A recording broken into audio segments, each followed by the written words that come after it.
Bible say ni freni etimi cheli nua ni freni kwan. Okay. Prophet Nigel, also for the prophet. Yeah. Ni ni afra. So ko yodi fo apanapa no ko hu ade pa. Ko be say Agyapong platform no nya na o taka so fo no. Asofo ni bi esa hyase. Mema obibia akwaba shonkon ede eba too much GHSO I happy new year enko enfama obibia wo hwe me sabreye na ebusuafo yebo ede ewra ensem no emu a ekame akwakoye sem MP for Asin Central Honorable Kennedy Akompreko ohine Agyapong One a years of opinion with that prophetic hill chapel and no prophet Nigel Gaisie come up yes a woman and talk no ede and ya say a 2 cha and ne na echa a year a china de biara edda na ebusan for mamu ni baby a esha sie edi every year afi a year 2020 no emu e bra ye papa edi ni TV station esi one no mo ni a year ni program I the see show see one man just say what expose as so far one no no ni say one more a so far trofa na say a different trofo e wo mayi emu na nam so ema ye papa na Gaisie di ebebe pie mu ebi ema wo bie ne nsem eso ke kansem edi fa papa yi se wo kunkuma ye nkrofo esiesie ye apemfo ne de keka ho ama je se ye celebrities bi krampo edim ebebe pie eye emu okan ya ma even ye papa akwala an anidi ede kakra krampo esanso bebe tina pinsie so ebebe jinsem no ebi eyede edi tumu keka ye se papa yi krampo fa ema ewo ne office ansana wone ye nyame ababedi ahia ewo ne pulpit so ababeka nyame asem ahyesen nsem ni nyina ebebebe ye bubuja ewo wo mayi emu nanso na ni nyina mu dodo na ehwe ni mu kwan se ye apostle na sempenifo bi ebeto nsa ede afra prophet na Gaisie na ne ese no kuri bi ewo mu etimi ababeto dwa na so bisi sabre ya me no wo ekasa idiem na je se yes ensem no anase sa anamonto ni ehunu ehun ehwem na no memenda na je se ye papa wonabo ekokotena se ekasa ye awodi ne nsem atu dwa no wo chema prophet na Gaisie entro na wotwa 31st night nkwamsha wo hihye ye ne nsem a wo kekan ye anya said ye wono na ne mpai bobi na eku editia wono na wo kokopie mu wo US no stroke na de ne koy no de kekan ho no wona bu chema na se entro nemu onu US no koy but aye binti no koy enye stroke na de ne koy nemu brain tumor ana wokoye surgery ewo ho nti adwemu yare anasa adwemu hawbi ene ma no kokopie mu ewo ho no ma jeso kokodi ni dwuma se ne se na efata na se sa ena prophet na Gaisie ekeka de ni won kan hu ni se wono wone no enwie ene no enwie echina na nsem we ya wokan ye prophet na Gaisie susu kokopie mu ewo coffee TV a wabebie nsem eni nebusia nsem ne de dodo na eka momtwem ho emba ne ba de odifo no kan ye no de aba ababaso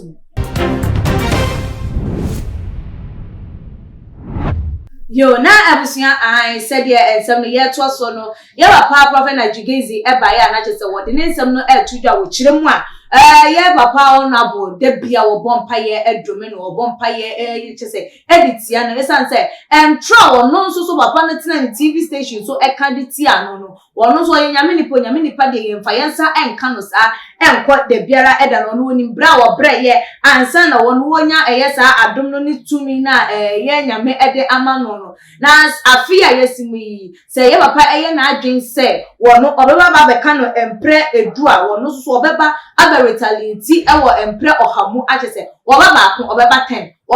ene na chese wo no so ekọ 20 chese wo mbe movie eye on na ense we na amadodo na ka se da bi nyame nipa enkasa sa nyame nipa eni kwan se wutimi ba abonten ede sa ense we kurampo etimi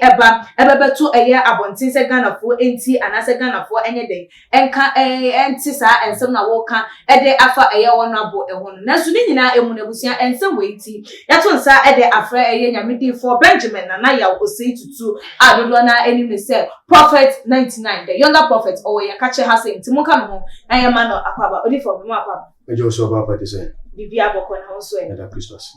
nyame de aya adom ye na se ye hu afefoforo de na de se ye na adom ara na ye ensem a abayi prophet na Gaisie ensem o de ababetu twa de fa wonabo Kennedy Agyapong ehun Odi for den abet me aka e dey phone. Odi for no kasa yi ana wan kasa. Ma medical chia asante hini. Okay. Otum for 2 seconds. And asante ne mana fisha pa. Okay. Police penny ku fibo achi mana fisha pa. Okay. Na ufu ata so mana fisha pa. Na wan kasa sa otimi chesu mo fisha pa. E cameraman. Onye ma nyina fisha pa. Ejoso. Let say itokwana ebubo ba no. So me trans yi na me tie sem yi a kama ka say prophet Nigel ope high ope say o training Ope so on trending. and as ope say ne din MP more Okay. Thank you second Agyapong yale na ko sa na ho yale a e fa ho ben Okay. second Agyapong abeka wa asem emebe atwa mu na akosi baby a na say oyale a enu nya news se bi ora banya platform no ka say me na me bomb pa etia no e bia na pa bona ho bon ni sama ho ka fo ka wa no enye asotwe na enya kan Agyapong. Okay. Eti mesle ni se opeso enya madwuma ni yie di a ni me bi won ma wo ye no onjai emwa no na ofa na usi wo se wo enya madwuma kasa. Okay. Na ne se keke bi mu won ma se wutia I say opre wa Ghana had too much. So opre Osina sorry the fast rising churches are echo so 20 me hwe mo bi me bebre na sekeke. na so bia wona asole a ese mi sese me ye ma asole. Yeah. Me so me hwe mo bi e bebre madwuma but uni ye a obeye no e na be ma nipa no entimi ye den e attack o. Okay. Ba se wo dance ba bi edi a na so ba no entwe yi a nipa no obetimi attack o. Kana Agyapong onye sofo onye odifo asem obeka fa sofo hu bia no oman no crowd no eti Yeah. eti enugba se oni ni ko yi sema no bebre enugba se oni ni ko bet e won sem bi hu ofi se papa no oni ni hweye onye okomodifo waka wa asem na se ne nyame na atua ne kawo enyame na atua ne kawo we na anya ne se we be continue ma wa bian ko asoro na wo ye no so. Okay. Because members in the house no na ye wo ha.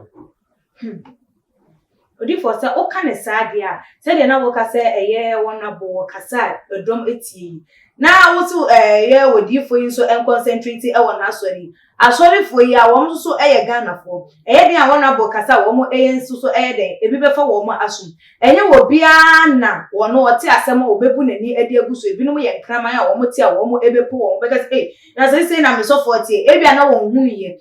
wate nko ade na wo so edina so edi tu wana mo enti say wo ba no obebe kasa e wo ehu a wo hu ne say eye right because ye wona bo onya so for it then any sense wo bebe ka eye asofo eye den ehu ensem nkajai manyame na no no anye den enka wo mo ho ensem ana so no enda wo mo di se wo mo free no so wo mo free no de jama no na wo mo no anda wo mo di say okay we won free me we wo free me but wo as a politician as a wo ba na wo ba be ka eye wo mo ensem na ka me akwa kwa say wo tira hye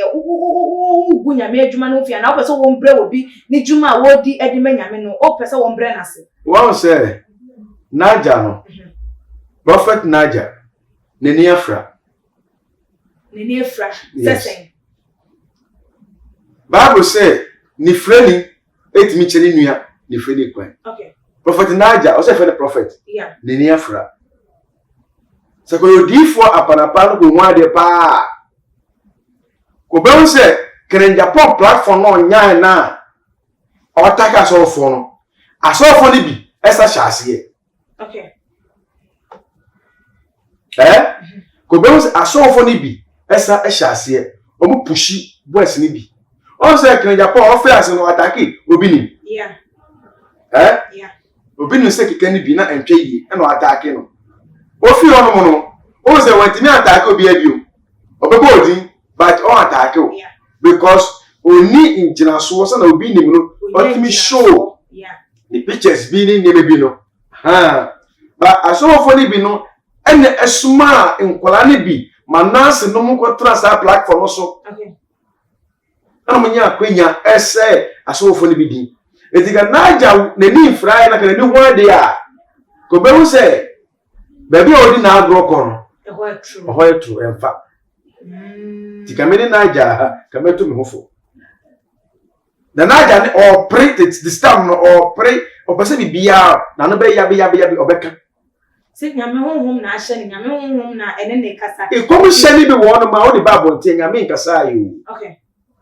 wa no bo timpo e ka asem no e de pedi okay se me 99 me duwe me ko hye nko ma so dem se ba se ye di komo se ya o ma na intasem ba meka okay o ma intasem ba ametiwe obeka sa IDP akase mai ni IDP kase o se me hye nkom e fa ntu obi so se me metiwe na so ma intasem mi ba se this year iso beto e ma na se Ghana o kombesi Ghana ana se this year ewie be boama asase be hyehyia ana se Ewrade ba this year 99 meka okay IGP yankase ma menka meka se ye bi community se ba meka okay ba me ko hye nkom to obi so obi bewu okay ana me ko me nya ade bia obi so benya me ho asem se o kama ebe gu nya me duma na me ye ebe dabi nipa bia na so nipa bia na so ya de a fanya san de eto na bible na bia me se wudi a ndum kwan na oda abeso dai pa odi for waka ya te na bible kra mo ma ye hu ni se ye nhira ne ye wo mo atete ye twa ntro de to wo mo so ye tan wo mo ye wo ma ya ka de ne de ka ho even di for wo mo di kan kra ne ye wo mo ebinti se wo ye nyame di for na se ye kasa ansem bi no mo e de for waka hu ni se ye wo nyame dwuma no hu nti e na ye wo sam na so ye wo di for Nigel Gaisie e ka se wo na bo eba empre edu ebebe ye na wo so wo TV station or Facebook or no so be live no so aba je no etwe ye eye ne kwan so a eno no because ye ni nse ye si diwe je no wonani nka nyame nipa wonim Bible mu na wonim nyame asam de ka obi a wanyini chi a wo mpo se de wo ka wo so 37 years nti ye nya wo na wonya meduma nti ka obi a wanyini chi a wo 60 plus mpo de anka se oye wa na se wo ye obibi krampo na e wo se wo ma wa no entia no to the extent so utimi edina a bigger platform so say wo ye wo empredu obeba abontin so baba ye ni bi ne nsem no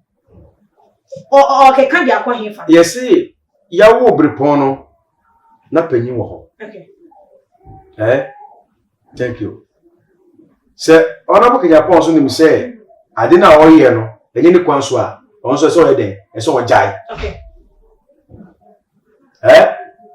so no me say ade na wo ye ni kwan so a so no so ye den e so wo jai senia se oba continue aye na ninia Nigel ebe di na tem because uhwe Yesu mreso no tam na Kristo ne bae no o se so bo aso we a na no bi ka ho na ede by them be ne ho sa o ye so for kono bi bo wa e so so bo ne kase okay me insolent na no for sama wo me ni se so na me se fa sama wo we ka na ne nyina etuwe bebu eti me pese me man na aja ti ase se o pese agro Saturday a ene dey continue so o pese agro Saturday a o kana no tum so kana no tum na se ona bo Agyapong e continue attack na o be se o man na de be kasa ma no na ye den na wo su Agyapong ya le go da be o se me na me bo mpa etia se ka wo akoka ka Agyapong so ai de o man no se wontimi fa won san Kenya minipa en go scot free faso bi eni so enti se ye obi ka se wa attack ye sofo bi ana se so obi e ka bibi the first sofo bi hu na se bibi to na as it mean se ye attack no na ehun so so e ba na se ye den enye Agyapong ya le o ya le we na anja se ono ye ma ne ya ko ya le enyo no o ka se David meka obi ni beka den okay obi ni beka den obi ni pa oni dia o mu shaka be tournament Obi ni ke Japan ka mo she wana ke beto na me to say. Obi ni ko be ka na. Also mo mo bo abusunti e bia Ebusia be ene ka obi ni be ka say wana wa ni sa. Na say okay, say wo na jare say ke Japan wa attack o. Wa ka wa say. Ebo ni wo wa say no kan. Ba go dey be no kan. Oh, san so de ye ne church member bi so de be kan so o ni kun. Na ja onya botre. Onya botre. Nya medjuma pa ba so ye pa do onya botre. Onya botre. Na odi for enche ye de nkomo no ebebe na bi ye so ye hwe eye ade se o nyame nipa bi e ka se wo bre e na wanya eye na adoma na ne wosra se nyame frɛ wa adomo ne wosra wo de ma no e wo se wo bransa na wanya anase ye de ma wo free ifro o de adomo no chew o de chew o de adomo no ma wo okay ba so ka so bre wa adomo no ho a baby a me fana no si boni okay tie so ka so bre wa adomo no ho a me fana no si boni baby a me se na me ti ase kire me ne se so nyame mo adomo a adwuma na ba be yes nyame adwuma no oni imma na be ye adwuma no o de ma oni imma woni imma na ba be ye adwuma no okay because the paibo na wotie no e madodo na be paibo no okay omo ba for omo awale enti no ba yeah we sofo na ogina ona so na se want me control no a show ho den a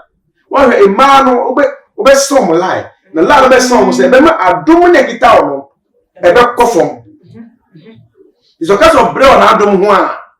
me ti ase no na me kire ono okay because imma na peja asole okay tell imma ya ni ma me no mo na mo peja asole no mo na mo sa bre na ase because mo imma chi e ko pa e bo che member okay it's an adom na kita na o ka no say finyame o say finyame dia na so o maintain adom say o ma obi fi abontin e be ka na adom ye den e hye okay